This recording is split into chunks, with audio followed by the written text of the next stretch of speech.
तो आज हम लोग पढ़ने जा रहे हैं और आने वाले हैं एक इम्पोर्टेंट टॉपिक जिसका नाम है पूना पैक्ट। ठीक है दोस्तों, तो आज हम लोग पढ़ेंगे पूना पैक्ट। पूना पैक्ट, ठीक है। पूना पैक्ट को आप लोग बोल सकते हैं, ये पूना पैक्ट है, इसका नाम होता है, दूसरा नाम पूना समझौता। ठीक है, पूना समझौता। ठीक है, इस पूना पैक्ट को ही बोला जाता है पूना समझौता। ठीक है, यह 1932 ईस्वी में भीमराव अंबेडकर और गांधी जी के बीच हुआ था। तो आखिर इसकी वजह क्या थी कि पूना पैक्ट और पूना समझौता रखा गया। ठीक है, तो देखिए मैंने आप लोगों को पहले ही बता चुका है कि द्वितीय गोलमेज सम्मेलन हुआ था, फिर तृतीय गोलमेज सम्मेलन हुआ। द्वितीय गोलमेज सम्मेलन में गांधी जी ने वापस आकर सविनय अवज्ञा आंदोलन चलाया और उनको जेल में बंद कर दिया गया। मैंने आपको बताया था कि उनको जेल में बंद कर दिया गया, यरवदा जेल में बंद कर दिया गया। तो ये पूना पैक्ट समझाने से पहले मैं आपको कुछ हिस्ट्री के रूप में बताना चाहता हूं, आप ध्यान से समझिएगा। ठीक है, द्वितीय गोलमेज सम्मेलन में महात्मा गांधी ने भाग लिया था, भीमराव अंबेडकर ने भाग लिया था, ठीक है, मोहम्मद अली जिन्ना ने भाग लिया था। उस समय वहां का प्रधानमंत्री कौन था, तो मैंने आपको बताया था मैकडोनाल्ड था। ठीक है, मैकडोनाल्ड वहां पर था, भीमराव अंबेडकर भी थे। प्रथम गोलमेज सम्मेलन, द्वितीय गोलमेज सम्मेलन, तृतीय गोलमेज सम्मेलन, गांधी समझौता मैंने पूरा बता दिया। अगर आपने नहीं देखा है तो जाकर वो प्रीवियस में मेरा वीडियो देखिए। तो गोलमेज सम्मेलन में गांधी जी ने भी भाग लिया था, मोहम्मद अली जिन्ना ने भी भाग लिया था, भीमराव अंबेडकर ने भी भाग लिया था। और एक गोलमेज सम्मेलन 1932 ईस्वी में लंदन में हुआ था। 31 द्वितीय गोलमेज सम्मेलन 31 में लंदन में हुआ था, सेंट जेम्स पैलेस में हुआ था। ठीक है, और इसकी अध्यक्षता मैकडोनाल्ड ने की थी। तो गोलमेज सम्मेलन राउंड टेबल जो सम्मेलन रखा गया था उसमें सभी लोगों के प्रतिनिधियों ने भाग लिया था, सभी लोग अपना विचार रखे थे। लेकिन वो सम्मेलन क्यों विफल हो गया था, क्योंकि भीमराव अंबेडकर ने निर्वाचन दलितों के लिए निर्वाचन मंडल की मांग कर दी थी, यानी पृथक निर्वाचन मंडल की मांग कर दी थी। उनका कहना था कि दलितों के लिए अलग निर्वाचन मंडल बनाया जाए जहां पर सिर्फ दलित ही उठ सकते हैं और दलित ही वोट कर सकते हैं। महात्मा गांधी इससे असफल थे, वो बोलते थे कि नहीं, मैं ऐसा नहीं होने दूंगा। और गांधी और भीमराव अंबेडकर ने जब ये मांग दिया था कि देखिए जो दलित वर्ग है, दलित में कौन आते हैं, जो छोटे जात के लोग आते हैं, ST SC आते हैं, तो उनके लिए एक अलग निर्वाचन मंडल की घोषणा की, पृथक निर्वाचन मंडल की मांग की। और निर्वाचन मंडल की मांग की, तो पृथक निर्वाचन मंडल क्या होता है पहले आप समझिए।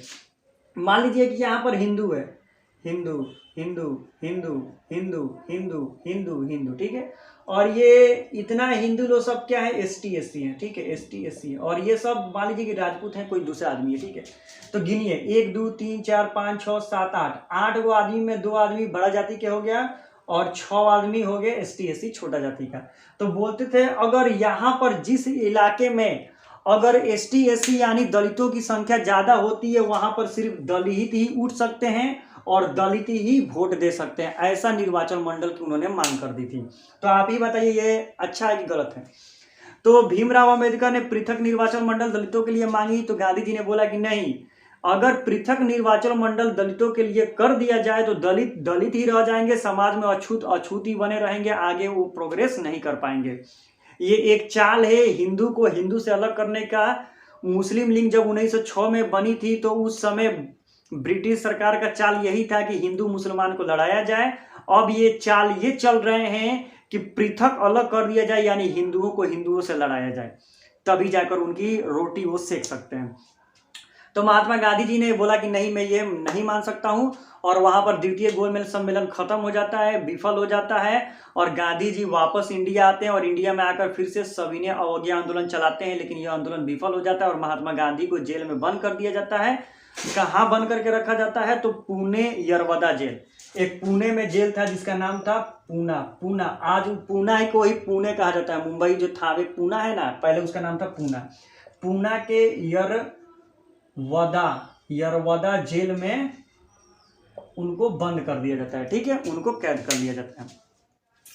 अब देखिए जो उस समय मैकडोनाल्ड था, अब वो सोचा कोई समझौता नहीं हुआ, तो फिर वो बोला, मैकडोनाल्ड ने क्या किया, तो सांप्रदायिक निर्णय लाया। सांप्रदायिक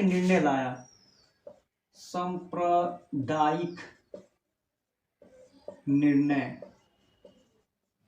ये उसने लाया था 1932 ईस्वी में। कब लाया, 16 अगस्त 1932। ये देखा कि अगर गोलमेज सम्मेलन से तो कोई सफलता मिली नहीं और तृतीय गोलमेज सम्मेलन भी विफल हो गया, भारत सरकार अधिनियम 1935 बना, भीमराव अंबेडकर ने मैकडोनाल्ड से बोला कि मेरे को कुछ ही चीज से भी लेना देना नहीं है, मेरे को दलितों के लिए उत्थान चाहिए। मैकडोनाल्ड ने क्या कर दिया कि सांप्रदायिक निर्णय यानी एक घोषणा पत्र ला दिया, ठीक है, एक बिल पास करवाया, ठीक है। वो बिल कब पास करवाया? 16 अगस्त 1932 ईस्वी को, ठीक है। यह बिल क्या था? तो यह बिल था कि दलितों के लिए पृथक निर्वाचन मंडल बना दिया जाए, पृथक निर्वाचन मंडल, यानी एसटी एससी के लिए क्या हो गया? तो एक अलग निर्वाचन मंडल क्या कर दिया गया? बना दिया गया, और उनमें उनको 71% यानी 71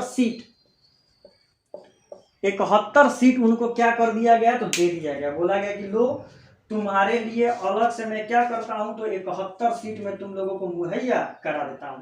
यानी प्रांतीय विधानसभा में क्या कर दिया गया? तो उनको 71 सीट दे दिया गया।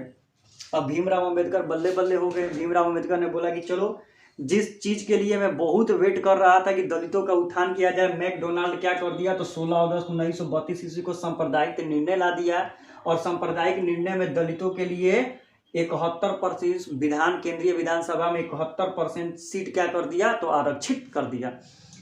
ये बात जैसे ही पूना के यरवदा जेल में महात्मा गांधी जी क्या थे? महात्मा गांधी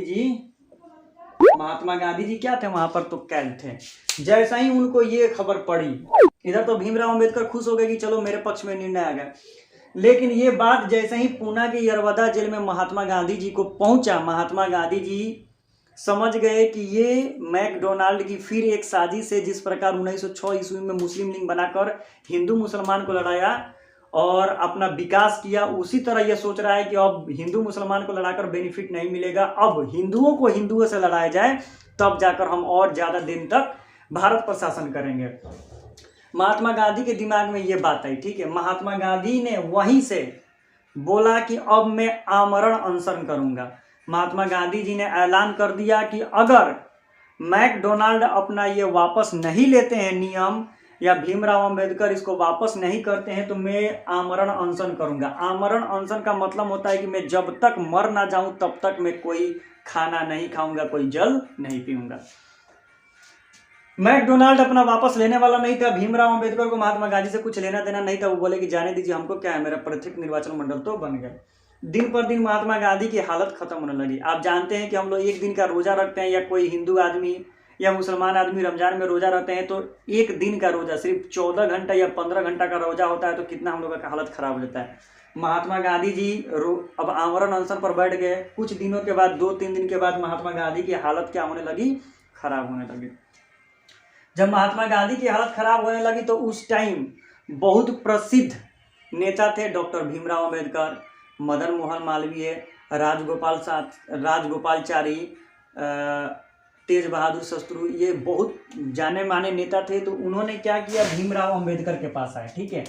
भीमराव अंबेडकर के पास आए, भीमराव अंबेडकर BR अंबेडकर के पास आए, डॉक्टर राजेंद्र प्रसाद, मदन मोहन मालवीय, राजगोपालाचारी, और बोले कि चलिए आप महात्मा गांधी जी से कुछ कर लीजिए, नहीं तो फिर महात्मा गांधी आमरण अनशन पर बैठे हुए हैं, बहुत दिक्कत होगा आगे चल के अगर वो मर गए तो।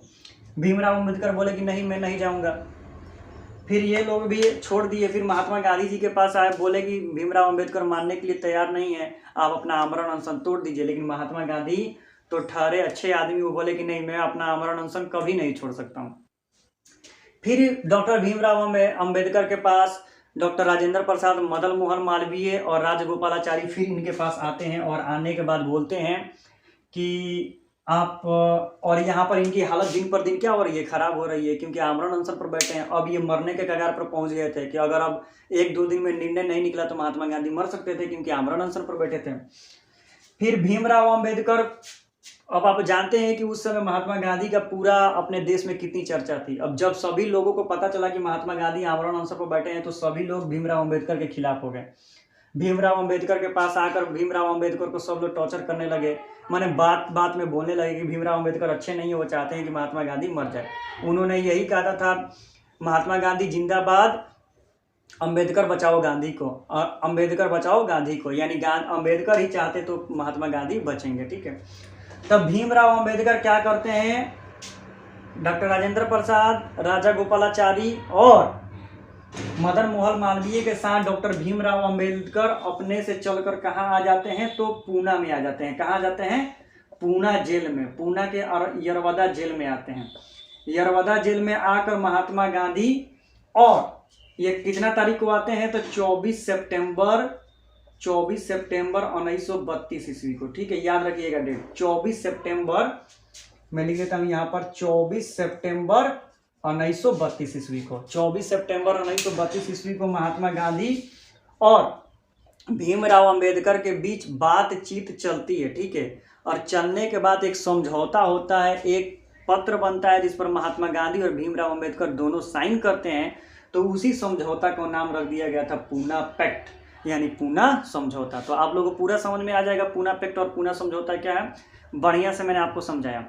इस समझौता में क्या हुआ, महात्मा गांधी भीमराव अंबेडकर के बीच बातचीत हुई। क्या बात हुई, भीमराव अंबेडकर ने बोला कि गांधी जी आपने मुसलमानों के लिए पृथक निर्वाचन मंडल बनाया, अंग्रेजों ने बनाया तो आपने कुछ नहीं बोला, लेकिन जब दलितों के लिए पृथक निर्वाचन मंडल बन रहा है तो आपको इससे क्या आपत्ति है। तब महात्मा गांधी जी ने बताया कि देखो, अगर हिंदू मुसलमान को अलग किया, चलो मैं ये मान सकता हूँ उनकी धर्म अलग है, लेकिन अगर हिंदू को हिंदू से अलग करे तो ये बात गलत है। अगर ये दलित को हिंदू जाति से अलग करके रख देंगे तो दलित जिंदगी भर दलित ही बने रह जाएंगे, समाज में उनको आगे बढ़ने का मौका नहीं मिलेगा, ये अछूत के अछूत बन जाएंगे। इसीलिए मैं नहीं चाहता हूँ कि इन्हें पृथक निर्वाचन मंडल दिया जाए। भीमराव अंबेडकर महात्मा गांधी के बातों से सहमत हुए, लेकिन फिर भीमराव अंबेडकर ने बताया कि फिर तो उनको आगे बढ़ने का कुछ मौका मिले। तो महात्मा गांधी ने बताया ठीक है, उनके लिए पृथक निर्वाचन मंडल को हटा दिया जाए और जो 71 सीट था उसको बढ़ाकर 148 सीट कर दिया जाए। यानी अब दलितों के लिए केंद्रीय विधानसभा में सीटों की संख्या 71 से बढ़ाकर कितनी कर दी गई थी, तो 148 कर दी गई। तब भीमराव अंबेडकर भी खुश हो गए, महात्मा गांधी भी खुश हो गए, दोनों में समझौता हुआ। इसी समझौता को पूना पैक्ट या पूना समझौता के नाम से जाना जाता है। ये 24 सितंबर 1932 ईस्वी को महात्मा गांधी और डॉक्टर भीमराव अंबेडकर के बीच हुई थी। तो देखिए दोस्तों, मैंने पूरा आपको पूना पैक्ट, पूना समझौता के बारे में बता दिया। अगर आपको कुछ भी डाउट हो तो कमेंट सेक्शन में जाएं, वहां पर कमेंट करें, मैं डेफिनेटली आप लोग को रिप्लाई देने की कोशिश करूंगा। तो thank you so much for watching this video.